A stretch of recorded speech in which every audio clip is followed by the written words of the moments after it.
이사야 45장 8절 말씀 한 절 봉독합니다. 이사야 45장 8절 말씀 같이 봉독합니다. 하늘이여 위로부터 공의를 뿌리며 구름이여 의를 부를지어다. 공의도 함께 웅돋게 할지어다. 나 여호와가 이를 창조하였느니라. 아멘. 아멘. 오늘 말씀은 전 우주에 대한 여호와 하나님의 절대 주권은 하나님의 고유한 능력 행사임을 선포하는 것을 내용으로 하고 있습니다. 하늘과 구름이 의를 비처럼 내리라고 명하십니다. 하늘이여 구름이여 이렇게 부르고 있습니다.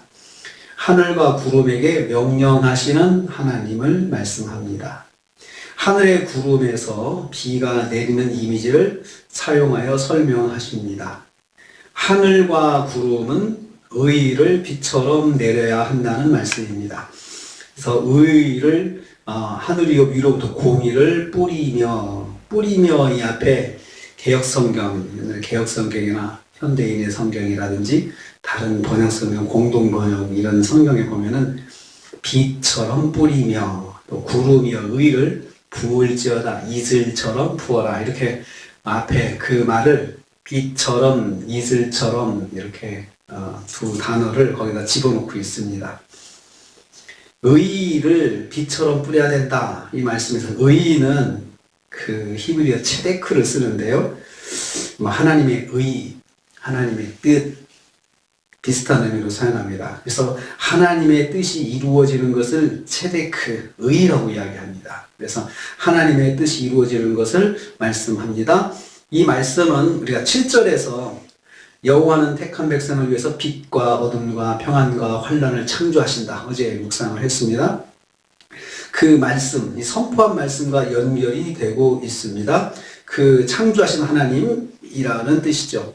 하나님의 역사가 당하는 사람들에게는 불이하지 않은지 이제 이 말씀 속에서 의문이 생깁니다. 그러니까 하나님께서 어둠도 창조하시고 환란도 창조하시는데 그게 택한 백성을 위해서 그렇게 역사하신다는 그런 문맥을 가지고 있었거든요. 그럴 때 당하는 쪽 입장에서는 불이하지 않냐 이거죠. 우리는 가만히 앉아서 하나님 백성이 받는 복의 반대쪽에서 우리가 당해야 되느냐 라는 의문이 생기는데 이에 대해서 말씀하는 겁니다. 여호와의 온전하심 곧 의로우신 분이심을 선포하는 것입니다. 하나님께서 의로우신 분이시기 때문에 하나님께서 아셔서 이쪽은 이렇게 하시고 이쪽은 이렇게 하시는데 거기에 대해서 우리가 뭐라고 말을 하겠느냐 이거죠. 주권자께서 하시는데 거기에 대해서 말을 이렇쿵 저렇쿵 할 수가 없다는 것이죠.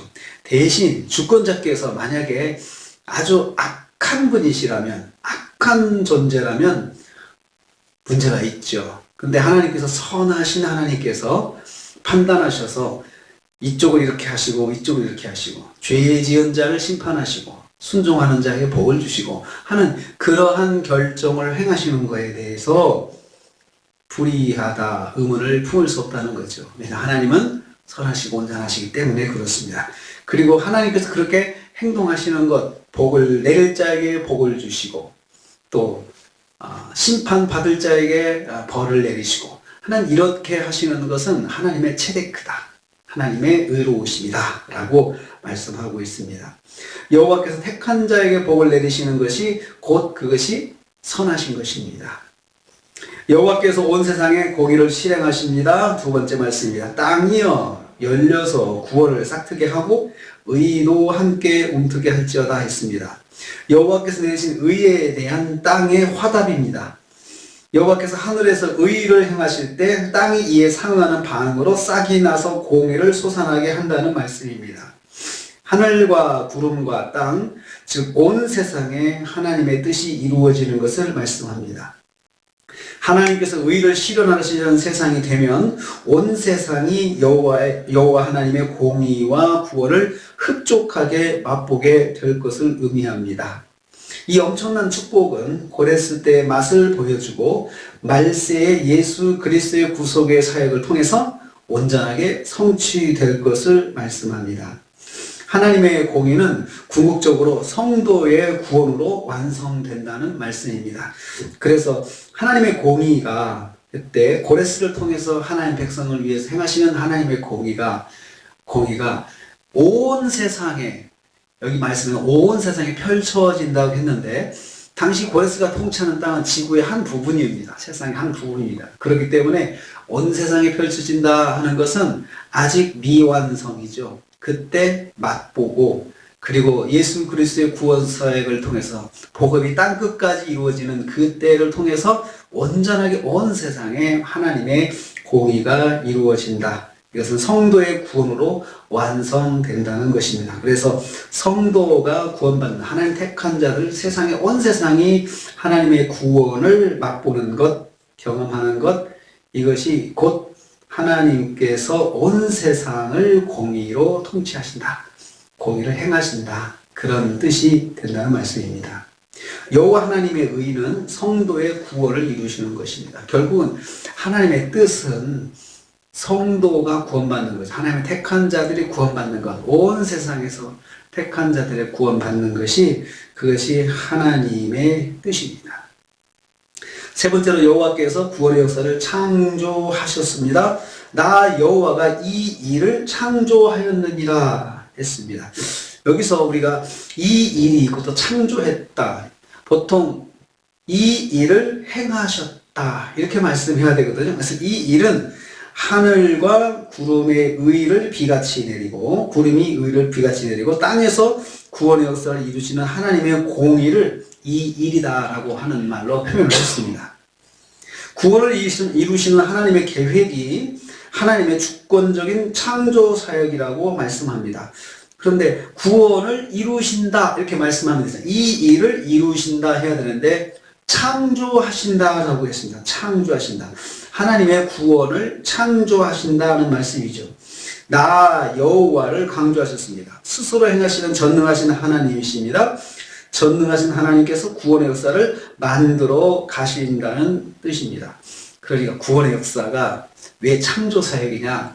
한 사람 한 사람의 구원의 그 경험들, 구원하는 사람 구원하신 일들이 그냥 딱 똑같이 일어난 사건이 아니고, 하나님께서 그 사람 한 사람에게 마치 창조하듯이 새롭게 역사하신다는 거죠. 이분은 이런 방법으로 하나님 구원하시고, 이분은 이런 방법으로 구원하시고, 한 사람 한 사람이 참 대단하기 때문에 그 한 사람 한 사람을 구원하는 데서 하나님의 창조적인 역사가 거기에 임하신다는 것입니다. 대단한 사건이죠.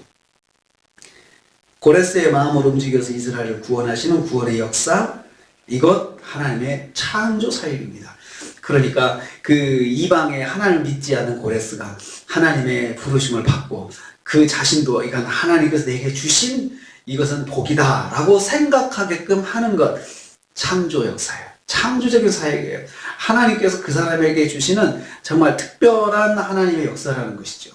또 그 방법을 다른 사람에게 사용해서는 그의 구원의 역사가 일어나지 않아요.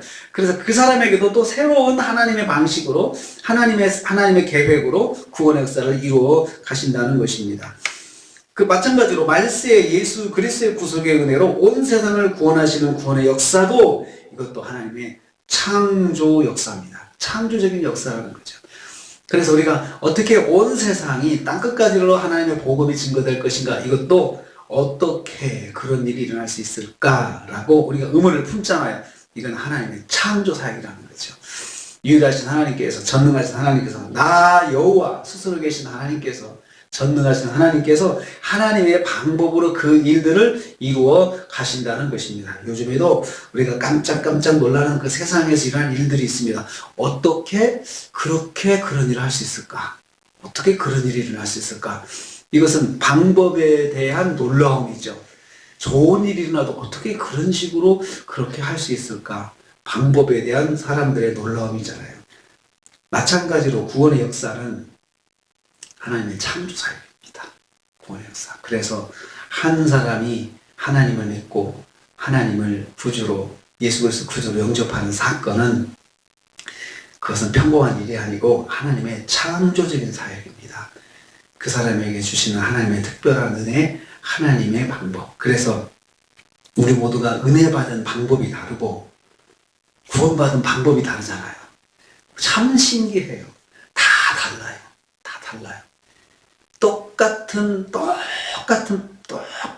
내용으로 구원받는 사람이 없더라고요. 간증을 들어보면. 이것 통해서 깨닫습니다. 창조 사역이구나. 한 사람 한 사람의 구원은 하나님의 창조적인 사역이구나.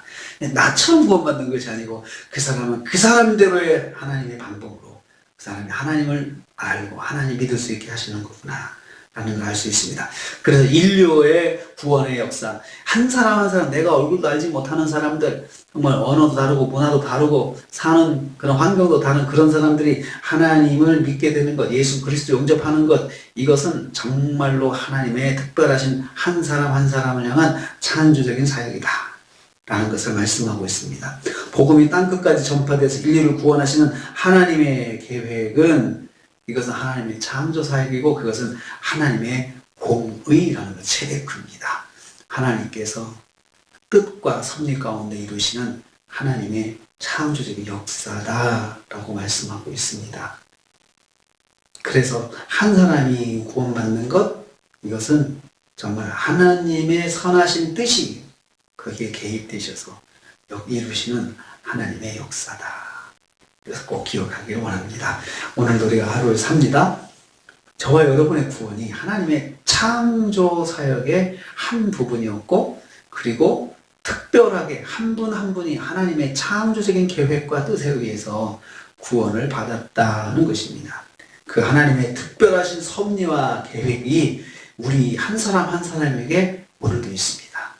그리고 우리가 기도하는, 구원을 기도하는 그분에게도 하나님의 특별한 창조적인 하나님의 사역의 뜻이, 계획이 있다는 사실을 기억하시고, 우리가 생명구원을 기도하시는 분들, 우리는 기도하는 것이 우리의 책임이고, 우리가 할 수 있는 한 최선을 다해서 전하는 것 우리의 책임입니다. 역사는 하나님이 하시는데 창조적인 역사로 이루어진다. 이것을 우리에게 말씀하고 있습니다. 우리가 오늘 하루를 이렇게 하나님의 창조적인 은혜를 입은 저희들이 또 새로운 창조적인 하나님의 역사를 위해서 우리가 헌신하고 또 오늘 하루도 승리하시는 저 여러분 되시기를 주님의 이름으로 축복합니다. 주님 감사합니다.